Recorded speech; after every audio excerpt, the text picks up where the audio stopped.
Hello to friends, family and of course concerned onlookers. It's Rose here. Hope you're all well. Spring has arrived in Scandinavia. The snow is almost completely gone. We may be forecast a storm, but that's not going to stop my optimism. I'm sure after my last video are thinking, so you didn't post videos for months and months and months, and then you just dropped that Eurovision video like Beyonce dropped Lemonade. Now Beyonce could do that because she is an international superstar. I am not Beyonce. So I have to explain my actions. Now, I have almost been in Norway for a year, and what a year it has been. A lot has changed, and I have been here, there and everywhere. It's been a lot of fun. So I thought I would do a rundown of my first year in Norway. There's a huge backlog of videos that I want to do, and a huge amount of future videos that I'm going to make, and I'm going to do it. This is my promise to you. But nevertheless, here is my first year in review, living in Norway. First off, got my laptop here. I'm going to be looking at the video footage and kind of reacting to some of it. So I arrived in Trondheim on, I think, the 11th of April 2018, fresh off the plane, and didn't have a job, didn't know what I was going to do. Yeah, that was really scary.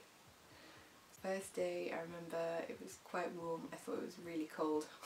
Now I know what true coldness is. But I went for a walk around town. We went to Solsiden. My start actually went really well, but I did get quite sick. Yeah, just went deaf really. That happens from time to time with me. It sucks. Really lucky that I had such a good group of people around me to help, and a wonderful family and friends on Skype in England. I got a job 3 weeks to the day after I moved, which I'm really happy about, because it turned out pretty quickly I realised it was actually really hard to get a job over here. If you don't do coding or you're a scientist, it's quite difficult. Started work and yeah, had a amazing May.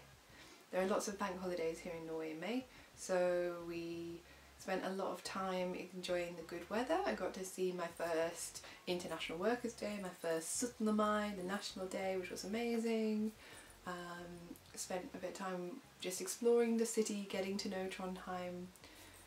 Went to Nidarosdomen, went to all of the museums. It's been one of the reasons I haven't been able to vlog, which is like such a first world problem. But I've had a lot of people come and visit me, and then I've had like being tired from doing a lot of stuff.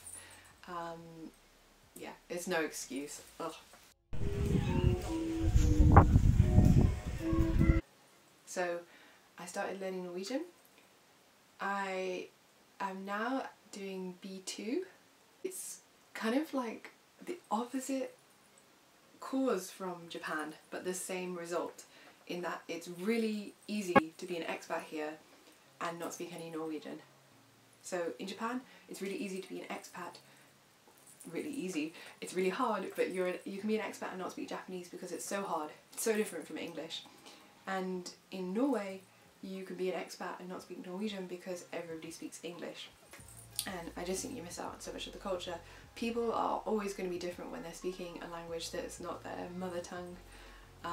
I think I've got such a positive reaction and got to know my friends so much better through speaking Norwegian and just understand a lot more of what's going on. And I just think it's part about respecting the place that you're living is just learning the language.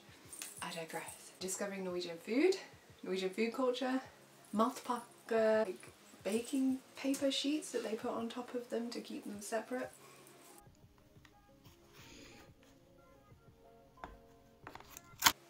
It's a clever idea.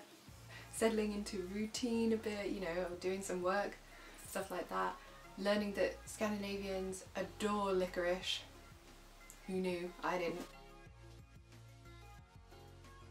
Learned how to make beer. My then boyfriend, spoiler alert, knows how to make beer. He makes his own, so that was really fun. We made some beer. Summer, was glorious. I was incredibly lucky because it was, I think, the warmest summer ever on record. It was like 30 degrees for quite a lot of the time.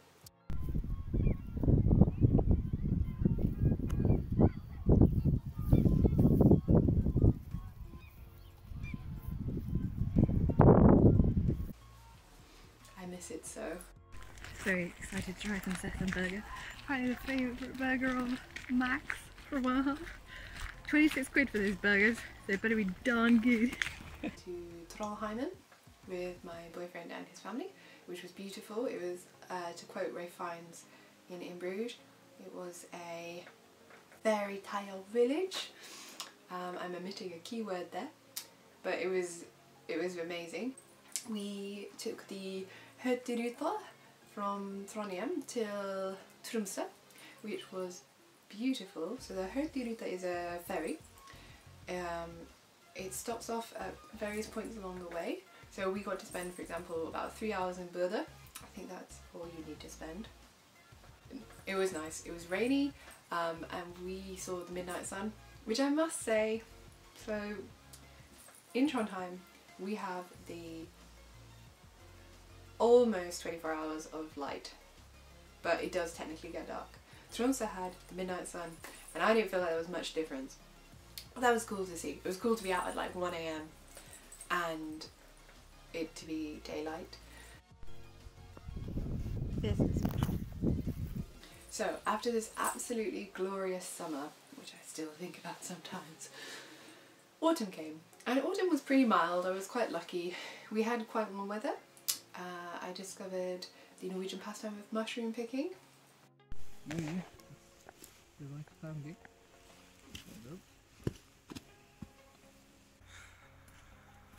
Big things happened in autumn for me. I'll start with the professional achievement. I was working on a book when I left the UK for the last year that I was kind of in the UK. I was helping to write a book on sake. I wrote the chapter on sake outside Japan, and that got published. I was really happy about that, so that was really cool. And then the other one was that I went on holiday to Florence, which was amazing. I loved it. We were really lucky. We got to see some cool kind of hidden gems. But something else happened too.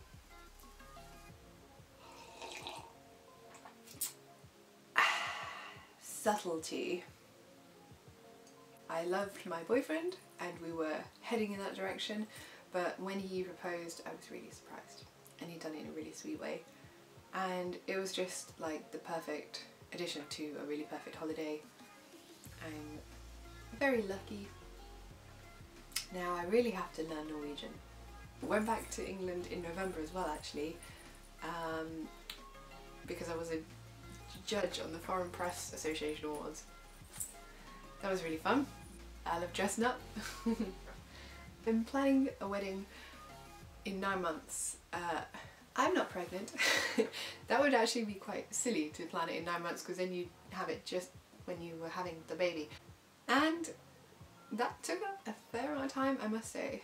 I am efficient. I have a spreadsheet, I have a tracker, and the whole thing is kind of planned. And then before I knew it, it was Christmas.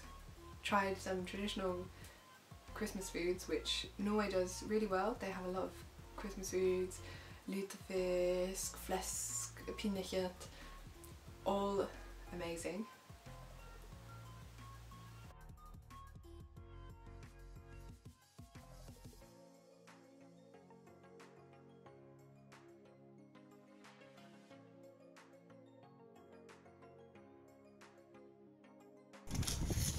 Look at him go.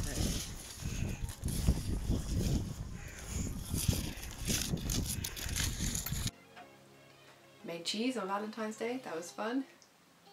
And we're going to also be stirring to dissolve fat. I went to see the ski jump, which was amazing. Absolutely loved it.